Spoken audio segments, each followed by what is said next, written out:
Good morning student. आज हम लोग पढ़ेंगे काव्य खंड का सेकेंड चैप्टर, जो कि है हमारा राम लक्ष्मण परशुराम संवाद। ठीक, इसको लिखा है किसने? तुलसीदास जी ने। तो तुलसीदास जी, जो कि जैसा कि हम लोग जानते हैं कि हमारे सीबीएसई बोर्ड के एग्जाम में कभी भी लेखक या कवि से संबंधित कोई प्रश्न नहीं आता है, लेकिन तुलसीदास जी राम भक्ति काव्य धारा के महत्वपूर्ण कवि हैं। इसलिए हम लोग थोड़ा सा इनके बारे में जानते हैं, इनका जीवन परिचय थोड़ा सा देख लेते हैं, इसके बाद हम पाठ शुरू करते हैं। तो जीवन परिचय के बारे में इनके देखते हैं। इनका जन्म 1532 ईस्वी उत्तर प्रदेश के बांदा जिले के राजापुर नामक ग्राम में हुआ था। कुछ विद्वान इनका जन्म स्थान एटा जिले के सोरो नामक स्थान में मानते हैं। तुलसीदास जी के बारे में ऐसी बातें प्रचलित है कि बचपन में जब ये पैदा हुए तब इनके मुंह से राम शब्द निकला था, इसलिए इन्हें राम बोला के नाम से भी जाना जाता है। इनका बचपन में ही इनका माता पिता से बिछोह हो गया था, अलगाव हो गया। इनके पिताजी का नाम आत्माराम दुबे और माता का नाम तुलसी था। इनके गुरु का नाम नरहरिदास था। इनकी पत्नी का नाम रत्नावली था। तुलसीदास जी ने बहुत सारी रचनाएं की, जिसमें से कि रामचरितमानस, दोहावली, गीतावली, कवितावली, बरवे रामायण, रामलला नेचू इत्यादि प्रमुख हैं। जिसमें से कि सबसे लोकप्रिय रचना जो है वो है रामचरितमानस। रामचरितमानस की रचना इन्होंने अवधी भाषा में की है और इस रचना में दोहा, चौपाई, सोरठा, हरगीतिका इत्यादि छंदों का प्रयोग किया गया है। इसमें तद्भव, तत्सम, देश शब्दों को भी हमें देखने को मिलता है। इनकी मृत्यु 1623 ईस्वी में काशी में हुई थी। आप देखते हैं कि जो हमको पढ़ना है, जो हमारे पाठ्यक्रम में है, वो क्या है? राम लक्ष्मण परशुराम संवाद। संवाद का अर्थ होता है बातचीत करना। और अब हम लोग देखेंगे कि इसमें राम लक्ष्मण परशुराम की बातचीत है। ये किस कांड से लिया गया है? ये रामचरितमानस के बाल कांड से लिया गया है। रामचरितमानस के 7 कांड हैं। 7 कांडों के नाम हैं अयोध्या कांड, सबसे पहला है बाल कांड, फिर अयोध्या कांड, अरण्य कांड, किष्किंधा कांड, लंका कांड, सुंदर कांड और उत्तर कांड। तो ये 7 कांड हैं। जो हमारा ये टॉपिक है ये हमारा लिया गया है बाल कांड से। ठीक, अब हम पहले इस जो हमारा विषय है जो इसके बारे में थोड़ा सा जानते हैं कि इसका प्रसंग क्या है। इसका प्रसंग यह है कि जब सीता जी के पिताजी ने, जनक जी ने स्वयंवर का आयोजन किया था, तब वहाँ पर उन्होंने बहुत सारे राजा महाराजा को बुलाया था और उन्होंने एक शर्त रखी थी। वहाँ पर एक शिव धनुष रखा था, शिव जी का धनुष रखा गया था। ये शर्त था उसमें कि जो भी इस धनुष को उठा करके इस पर डोरी चढ़ा देगा, उसी से हम अपनी बेटी का विवाह करेंगे। तब वहाँ पर बहुत सारे राजा आए थे, लेकिन कोई भी उस धनुष को उठा नहीं पाया।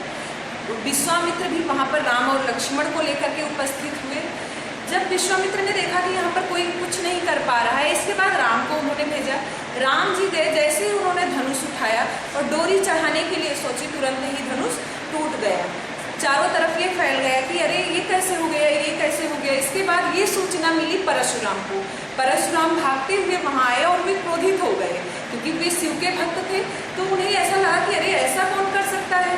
वे क्रोधित हो जाते हैं और आते हैं वहाँ पर। तब हम लोग देखेंगे आगे का प्रसंग। वो वहाँ पर क्रोधित होते हुए आते हैं और बोलते हैं। तब राम जी अपनी बातों से उनको कैसे समझाते हैं, यहाँ से ये शुरू होता है। अब आप लोग ध्यान से देखिएगा, पढ़ते समय आपके पास बुक होनी चाहिए, किताब लेकर के बैठिएगा, पेंसिल के साथ जहाँ पर भी आपको कठिन शब्द आ रहा है उसके अर्थों को लिखते हुए चलिएगा। ठीक, देखिए, नाथ शंभु धनु भंजनी हारा, कोई है क्यों एक दास तुम्हारा। अब यहाँ पर श्री रामचंद्र जी परशुराम से कहते हैं कि हे नाथ, शिव का धनुष तोड़ने वाला आपका ही कोई एक दास होगा, आपका ही कोई एक सेवक होगा। आए सुकाह कही किन मोही, सुनी रिसाए बोले मुनि कोही। आए सु का अर्थ है आज्ञा, मोही का अर्थ होता है मुझे। तो राम जी कहते हैं परशुराम से कि आपकी जो आज्ञा है आप मुझसे कहिए। सुनी रिसाई बोले मुनि कोही। और ऐसा सुन करके परशुराम जी क्रोधित हो जाते हैं और वे बोलते हैं, सेवक सो जो करे सेवकाई। सेवक तो वह होता है जो सेवकों जैसा काम करे। अरे करनी करी करिए लड़ाई, लेकिन उसने तो शत्रु का काम किया है और शत्रु के जैसा काम करने वाले से तो लड़ाई ही करनी चाहिए। सुनो राम जय शिवधन तोरा। परशुराम जी फिर से श्री राम से कहते हैं, हे राम सुनो, जिसने भी इस शिव धनुष को तोड़ा है, सहस बाहु समसोरित मोरा, सहस बाहु के समान वह मेरा शत्रु है। सो बिलगाओ बिहाई समाजा, नत मारे जय है सब राजा। यहाँ पर परशुराम जी कह रहे हैं कि जो भी इस शिव धनुष को तोड़ा है वह इस समाज को, इस सभा को छोड़ करके अलग हो जाए, नहीं तो यहाँ पर उपस्थित सारे राजा मारे जाएंगे। सुनी मुनि बचन लखन मुस्काने। परशुराम की जब ऐसी बात सुनते हैं लक्ष्मण जी तो वो मुस्कुराना शुरू कर देते हैं। वे मुस्कुराते हैं, बोले परशु धरहि अवमाने। और परशु धरे का अर्थ है परशु को धारण करने वाले। परशु का अर्थ होता है फरसा। फरसे को धारण करने वाले कौन थे? परशुराम। अवमाने अपमान। तो इस बात को सुन करके, मुनि की बातों को सुन करके लखन जी मुस्कुराते हैं और वे परशु को धारण करने वाले अर्थात परशुराम का अपमान करते हुए बोलते हैं, बहु धनु ही तोरी लड़काई, कबहु ना सिरिस कीन गुसाई। हमने तो बहुत सारी धनुष बचपन में तोड़ी थी, तब तो आपने कभी इतना गुस्सा नहीं किया। ये ही धनु पर ममता के हेतु आपकी इसी धनुष पर इतना लगाव क्यों है, इतनी ममता क्यों है? सुनी ऋषाय कहा भृगुकुल केतु। भृगुकुल केतु का अर्थ है भृगुकुल की पताका के समान, भृगुकुल की ध्वजा के समान। कौन था? परशुराम जी। ठीक, तो आप लोग इसको समझिएगा। भृगुकुल केतु के बारे में किसके बारे में बात हो रही है? परशुराम जी के बारे में। तो लक्ष्मण जी की ऐसी बातों को सुन करके परशुराम जी क्रोधित हो जाते हैं और कहते हैं, रे नृप बालक काल बस बोलत तो ही न संहार। हे राजकुमार, तू मृत्यु के वशीभूत है। काल बस का अर्थ है मृत्यु के वशीभूत, मृत्यु के समीप।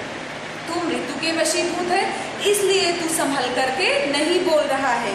धनु ही सम त्रिपुरारि धनु, विदित सकल संसार। त्रिपुरारि धनु का अर्थ है शिव का धनुष, विदित का अर्थ है जानना, सकल संसार पूरा संसार। शिव जी के धनुष के बारे में तो पूरा संसार जानता है और तुम उसकी समानता छोटी सी धनु ही से कर रहे हो। लखन कहा हंसी हमरे जाना, सुनो देव सब धनुष समाना। अब जब परशुराम की ये बातें सुनते हैं तो लक्ष्मण जी फिर से हंसते हैं और हंस करके बोलते हैं कि हमारी जानकारी में तो, हे देव सुनिए, हमारी जानकारी में तो सभी धनुष एक समान होते हैं। का क्षति लाभ जून धन तोरे।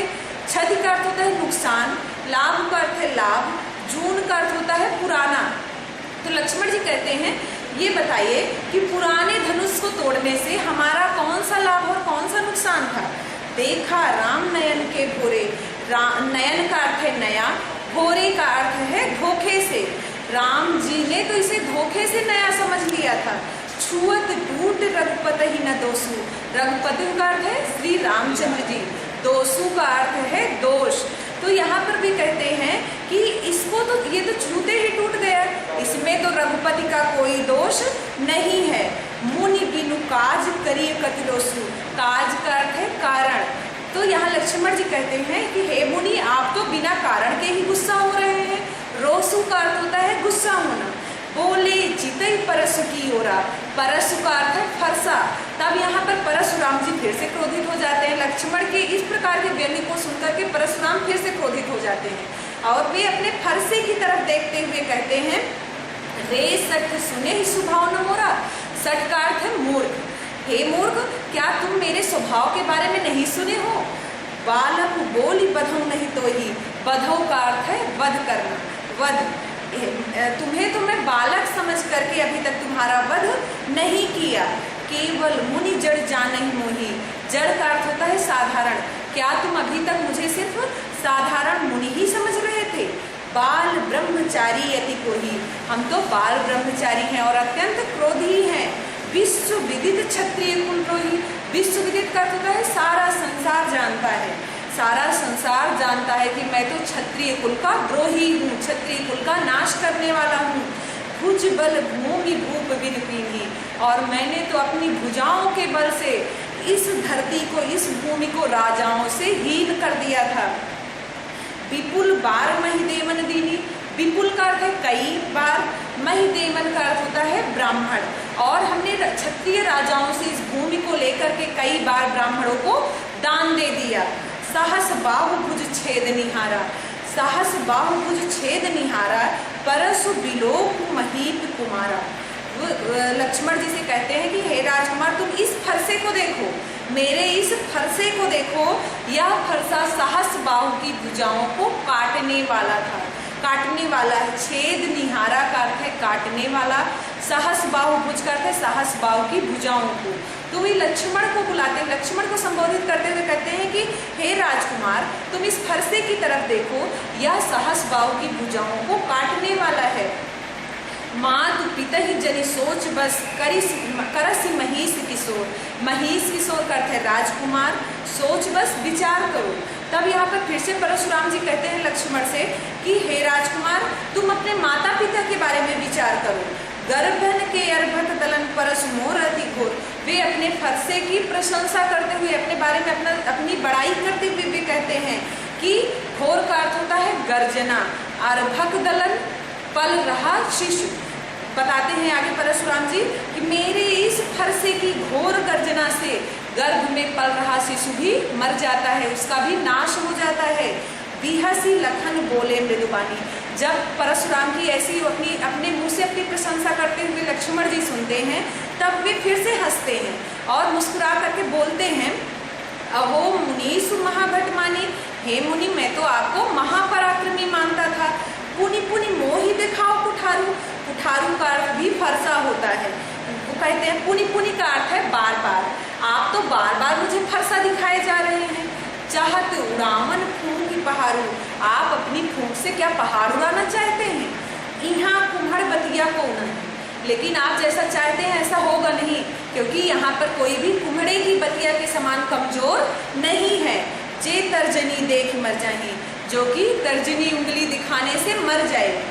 देख कुठारू सरासन बाना, मैं कछु कहा सहित अभिमाना। मैंने इतनी देर से जो भी कुछ कहा अभिमान पूर्वक कहा, और इसलिए कहा क्योंकि आप मुझे बार बार फरसा और धनुष बाण दिखा रहे थे। मैंने जो कुछ भी अभिमान पूर्वक कहा वो आपके फरसे को और धनुष बाण को देख करके कहा। भृगुसुत समझु जने बिलोकी, जो कछु कहो सहो ऋषिरोकी। अब आगे जी लक्ष्मण जी परशुराम के क्रोध को और अधिक बढ़ा रहे हैं अपनी बातों से ही। वे ऐसी बात बोल रहे हैं, परशुराम जी का गुस्सा और अधिक बढ़ता जा रहा है। वे कहते हैं कि मैंने तो आपको भृगुवंश का समझा था और आपने जनेऊ धारण किया हुआ था, इसको देख करके मैंने समझ लिया कि आप ब्राह्मण हैं। इसलिए हम जितना भी अभी कुछ कहें ये अपने गुस्से को काबू करके कहे हैं। ये लक्ष्मण जी बोलना शुरू करते हैं कि अभी तक हमने जो कुछ कहा है ना ये बहुत ज़्यादा कुछ नहीं कहा, ये तो मैंने अपने गुस्से को बहुत काबू करके कहा है। सुर महिसुर हरिजन अरुआई। आगे लक्ष्मण जी कहते हैं कि देवता ब्राह्मण, सुर का अर्थ होता है देवता, महिसुर का अर्थ है ब्राह्मण, हरिजन का अर्थ है ईश्वर के भक्त, अरुगाई और गाय। हमरे कुल इन पर न सुराई। सुराई का अर्थ होता है वीरता। देवता ब्राह्मण ईश्वर के भक्त और गाय, इन पर हमारे कुल में वीरता नहीं दिखाई जाती। इन पर हमारे कुल में वीरता नहीं दिखाई जाती। बधी पाप अब कीरति हारे। यदि हम इनका वध कर देते हैं तब हम पाप के भागीदार हो जाते हैं, और यदि इनसे हम हार जाएं तो हमारी अपयश फैलती है, हमारी अपकीर्ति फैलती है। मारता हूँ पाप परिए तुम्हारे, और यदि आप हमें मार भी देंगे तब पर भी हम आपके पाँव ही पकड़ेंगे, क्योंकि हम ब्राह्मण का सम्मान करते हैं। कोटि पुलिस संवचन तुम्हारा। आपके तो ये वचन ही करोड़ों वज्र के समान है। कोटि का अर्थ है करोड़, पुलिस का अर्थ है वज्र या कठोर, सम का अर्थ है समान। तो कहते हैं यहाँ पर लक्ष्मण जी कि आपके तो ये वचन ही करोड़ों वज्र के समान हैं। व्यर्थ धरम धनुबाण कुठारा। आप तो व्यर्थ ही इस धनुष बाण को और फरसे को उठाए हैं। जो बिलो की अनुचित कहूँ क्षम महामुनि। अब यहाँ पर लक्ष्मण जी परशुराम से माफी मांगते हुए कहते हैं कि हे महामुनि, हे धैर्यवान महामुनि, यदि आपने मुझे कुछ अनुचित कहते हुए देखा हो तो मुझे माफ करिए, मुझे क्षमा कर दीजिए। सुनी सरोस भृगुवंश बनी बोले गिरा गंभीर।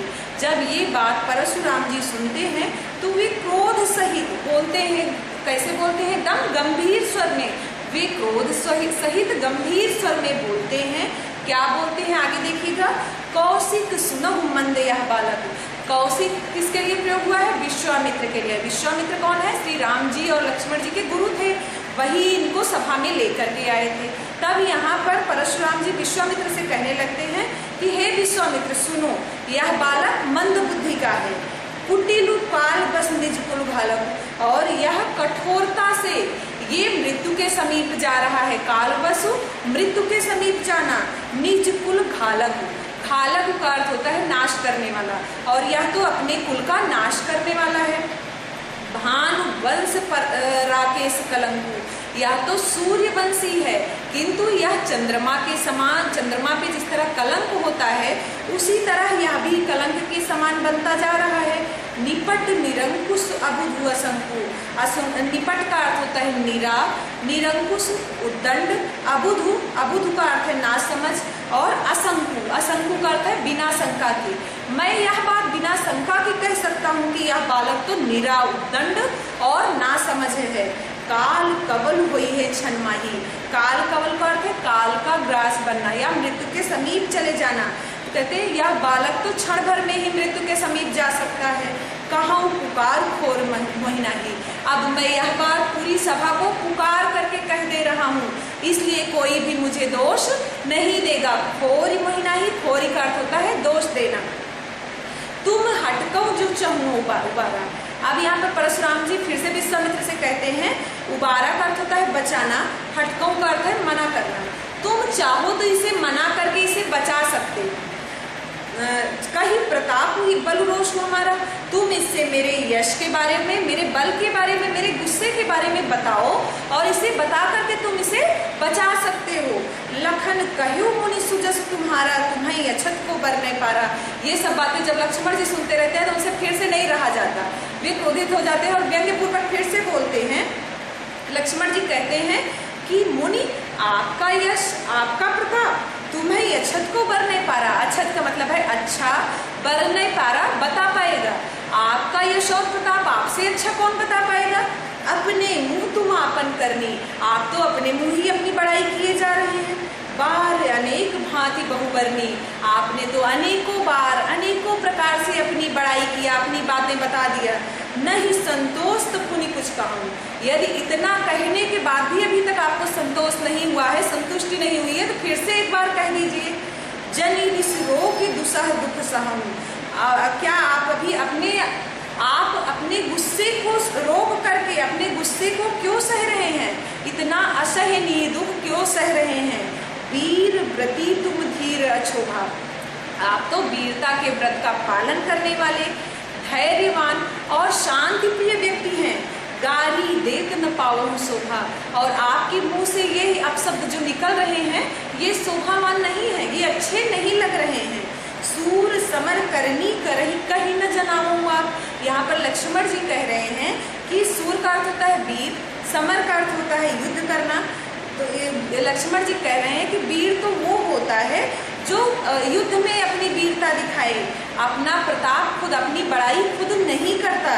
विद्यमान रण पाई कायर कथई प्रताप, और युद्ध में जब अपने शत्रु को अपने सामने पा जाए और अपनी बड़ाई करना शुरू कर दे तो वैसा इंसान तो कायर होता है। जब लक्ष्मण जी ने ऐसा कहा तो फिर से परशुराम बहुत क्रोधित हो गए, और लक्ष्मण जी आगे अभी बोलते हैं कि तुम तो कालू हाँक जन लावा, आप तो कालू का अर्थ होता है मृत्यु, हाँक जन लावा जबरदस्ती बुला रहे हैं, आप तो मेरे लिए मृत्यु को जबरदस्ती ले आ रहे हैं। बार बार मुझे लागी बुलावा, और बार बार मुझे बुला रहे, बार बार मृत्यु को हमारे समीप बुला रहे हैं। सुनत लखन के वचन कठोरा, लक्ष्मण जी के कठोर वचन को सुनकर परसु सुधार धनो कर घोरा, घोरा का अर्थ है उठाना। जैसे ही लक्ष्मण जी की ये सब बातें परशुराम सुन रहे थे, सुनने के बाद वे और क्रोधित हो गए, और वे क्रोधित होने के बाद फिर से अपने फरसे को धारण कर लिए, उठा लिए। अब जन दे दोष मोह लोगो, फिर से भी क्रोधित होते हुए और सभा में जितने भी राजा बैठे थे सबको संबोधित करते हुए कहने लगे कि अब यहाँ पर उपस्थित कोई भी मुझे दोष नहीं देगा। कटुवादी बालक वध जो हो, ये कड़वा बोलने वाला जो बालक है ना, ये वध के ही योग्य है। बाल बिलो कि बहुत मैं बाँचा, मैं तो इसे बालक समझ करके बहुत बचाने की कोशिश किया, अब ए उम्र निहार भा साँचा। लेकिन अब यह फिर से मरने वाला है, अब ये सच में मरने वाला है। साँचा का अर्थ होता है सच में, अब यह सच में मरने वाला है। कौशिक कहा क्षमी है अपराधी, या तब फिर विश्वामित्र जी उसमें से बोलते हैं कि इसके अपराध को क्षमा करिए, लक्ष्मण जी के अपराध को क्षमा करिए। बाल दोष गुणगण ही न साधु, जो सज्जन लोग होते हैं वह बालकों के गुण और दोष की गिनती नहीं करते। खर कुठार में अकरुण को ही, ये कुठार, तब तो परशुराम जी कहते हैं, उसका उत्तर देते हैं विश्वामित्र जी का कि तेज धार वाला ये फरसा है मेरे पास, मैं करुणाहीन हूँ और क्रोधी स्वभाववान हूँ, आगे अपराधी गुरुद्रोही। और ये जो बालक है ये तो अपराधी है और गुरु का द्रोही है। उतर देत छोड़ो बिन मारे, केवल कौशिक सील तुम्हारे। इसके इतने उत्तर देने पर भी मैंने इसको बिना मारे अभी तक छोड़ दिया। और किस लिए छोड़ दिया? हे कौशिक, मैंने तुम्हारे ही सील से, मैंने तुम्हारे ही स्वभाव को देख करके इस बालक को अभी तक छोड़ दिया था। न तो यही काटी कुठार कठोरे, नहीं तो अभी तक मैं इस अपने कठोर फरसे से इसको काट डालता। गुरु ही उरिन होते उस थोड़े, और मैं अपने गुरु के ऋण से थोड़े से श्रम से ही मुक्त हो जाता। गाधि सून का हृदय हसी, मुनि ही हरिहर सोच। अब यहाँ पर गाधि सून का अर्थ है गाध के पुत्र कौन थे? विश्वामित्र जी। तब यहाँ पर विश्वामित्र जी कह रहे हैं, हृदय ही हृदय, मन में ही वे हंसते हैं और कहते हैं, सोचते हैं कि मुनि को तो हरा ही हरा हर जगह दिखाई दे रहा है। एक मुहावरा प्रचलित है कि सावन के अंधे को हरा ही हरा दिखाई देता है। इसी प्रकार मुनि को सारे राजा एक जैसे ही लग रहे हैं। आय मैं खांड न ऊख, मैं अजहु न बूझ अबूझ। यह तो लोहे से बने तलवार की भांति हैं, इन्हें ईख से बना हुआ गुड़ ना समझा जाए। अजहु न बूझ अबूझ, अपने ताकतवर शत्रु को भी, वहाँ पर इनके परशुराम जी के लिए विश्वामित्र बोल रहे हैं कि ये जो है, ये राजा जो है, ये जो दो बालक हैं, ये लोहे से बने तलवार की भांति हैं, इन्हें ईख से बना गुड़ ना समझो, नहीं तो अपने ताकतवर शत्रु को भी आप नहीं पहचान पा रहे, आप सबको ही कमजोर समझे जा रहे हैं। कहेऊ लखन मुनिशीलु तुम्हारा, को नहीं जान विदित संसारा। इसको सुनकर के लक्ष्मण जी आगे क्रोधित हुए रहते हैं। वे फिर से परशुराम जी से कहते हैं कि आपके सील के बारे में कौन नहीं जानता? आपके सील के बारे में तो पूरा संसार जानता है। माता पिता उरिन भयनी के, गुरु ऋण रहा सोच बढ़ जी के। आप तो अपने माता पिता के ऋण से बहुत पहले ही मुक्त हो गए थे, और गुरु के ऋण से, गुरु ऋण रहा सोच बढ़ जी के। आज आपका मन बहुत भारी हो रहा है, क्या सोच करके कि आपके गुरु का ऋण बढ़ता ही जा रहा है। सो जनु हमरे माथे काढ़ा, आपको कुछ नहीं मिला तो आपने क्या किया? गुरु के ऋण को हमारे मत्थे पर मर दिया। दिन चल गए ब्याज बढ़ बढ़ा, बहुत दिन बीत गया, अब तो बहुत ज्यादा ब्याज हो गया होगा। अब यहाँ पर लक्ष्मण जी फिर से व्यक्ति बोल रहे हैं। अब आनी व्यवहारिया बोली, आनी का मतलब है ले आओ, व्यवहारिया अपने हिसाब किताब करने वाली को। तब यहाँ पर लक्ष्मण जी फिर से कह रहे हैं परशुराम से कि अब क्या करो, अब आप अपने हिसाब किताब करने वाले को बुला लाओ। तुरंत देव में थैली खोली, आज मैं थैली खोल करके आपको गुरु ऋण से मुक्त कर दूंगा, आज मैं सब कुछ चुका दूंगा। सुनी कटु वचन कुठार सुधारा। जब लक्ष्मण जी का ऐसा कठोर वचन सुनते हैं परशुराम, तो वो फिर से अपने फरसे को उठा लेते हैं। हाय हाय सब सभा पुकारा, सभा में बैठे हुए सभी लोग हाय हाय चिल्लाना शुरू कर देते हैं।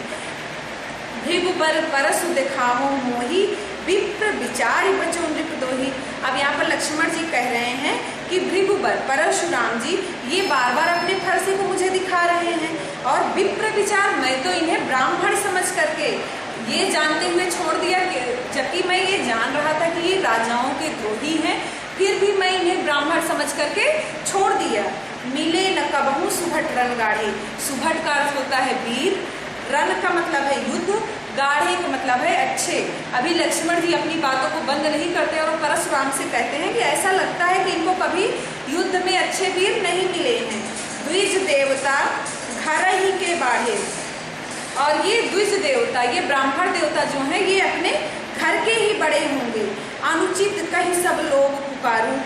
तब जब ऐसा ही बोलते हैं, जब लक्ष्मण जी ऐसा बोलते हैं तो सभा में बैठे सभी लोग अनुचित कह करके पुकारना शुरू कर देते हैं। रघुपति शयन ही लखन निवारो, और रघुपति क्या करते हैं, अपने आंखों से लक्ष्मण जी को शांत होने का इशारा करते हैं, उनको मना करते हैं। लखन उतर आहुति सरिस भृगुबर को कृशान, भृगुबर को, भृगुबर के गुस्से को, भृगुबर कौन है, परशुराम जी, कृशान का अर्थ है आग। लक्ष्मण का उत्तर परशुराम के गुस्से की आग में सामग्री का काम कर रहा था। आहुति का अर्थ है सामग्री का काम कर रहा था, मतलब उससे और उनकी अग्नि बढ़ती जा रही थी। बढ़त देख जल सम बचन बोले रघुकुल भान, और रघुकुल के सूर्य कौन है, श्री रामचंद्र जी। जब श्री रामचंद्र जी ऐसा देखते हैं कि परशुराम की क्रोध की अग्नि बढ़ती जा रही है, तो वे जल के समान वचन बोलते हैं, शीतलता भरे वचन बोलते हैं। तो ये था आज का आपका चैप्टर। ठीक, आप लोग अच्छे से पढ़ लीजिएगा, समझ लीजिएगा, भावार्थ समझ में आ जाएगा तो आप अच्छे से क्वेश्चन पेपर सॉल्व कर सकते हैं। धन्यवाद।